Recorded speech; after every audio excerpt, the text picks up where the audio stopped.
মানিক মিয়া এভিনিউতে gas balloon বিস্ফোরণ, আহত 10।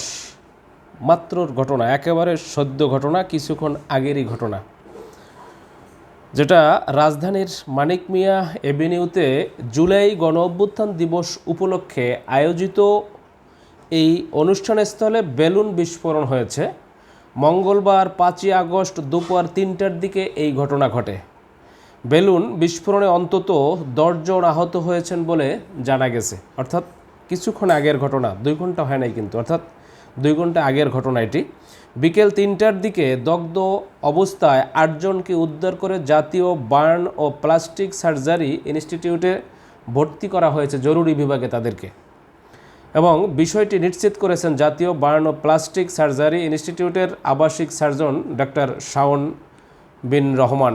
অর্থাৎ আজকে এই যে অবস্থা, গত বছরের সেই আওয়ামী ফ্যাসিবাদী সরকার শেখ হাসিনার পতনের যে দিবসটি, এই দিবসটিকে স্মরণীয় করার জন্যই কিন্তু আজকে এই শেখ হাসিনার পতন দিবস হিসেবে 5ই আগস্ট আজকে মানিক মিয়া এভিনিউ তথা এই যে সংসদ ভবনের সংলগ্ন এই মাঠে, এখানে কিন্তু আজকে বড় ধরনের একটা আয়োজন করা হচ্ছে। আপনারা জানেন, যেখানে আজকে জুলাই বিপ্লবের ঘোষণাপত্র আসবে এবং এই 5ই আগস্টকে আজকে উদযাপনের জন্য সমস্ত বাংলাদেশের সারা দেশ থেকে বিভিন্ন জনগণ কিন্তু সেখানে উপস্থিত হচ্ছে এবং সব রাজনৈতিক দলের নেতাকর্মীরা সেখানে ইনশাআল্লাহ উপস্থিত হবে।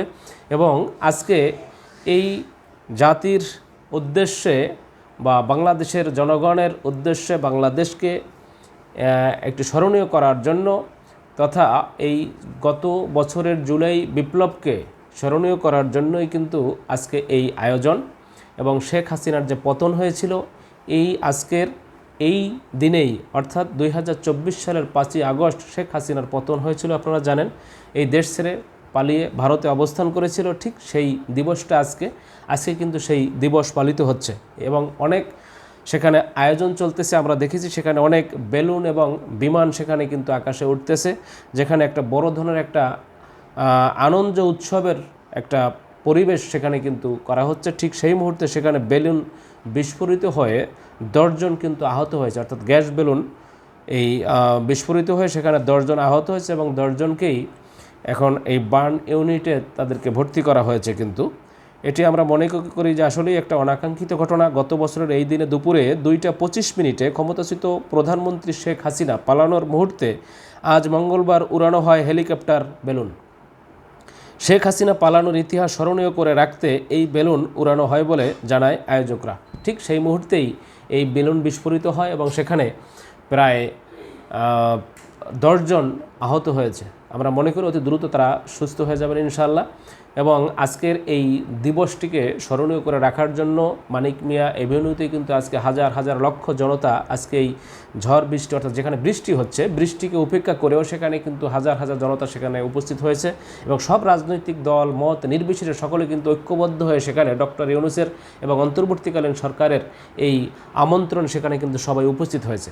যেটা আমরা এই জুলাই বিপ্লবের ঘোষণাপত্রটা আমরা আশা করেছিলাম অনেক আগেই বাংলাদেশে আসার কথা ছিল, যেখানে একটা সময় এই এনসিপি নেতাকর্মীরা তথা ছাত্র জনতার পক্ষ থেকে কিন্তু একটা ঘোষণা আসছিল অনেক আগেই, যে তারা দিতে চেয়েছিল, কিন্তু তারা মঞ্চ তৈরি করেছিল।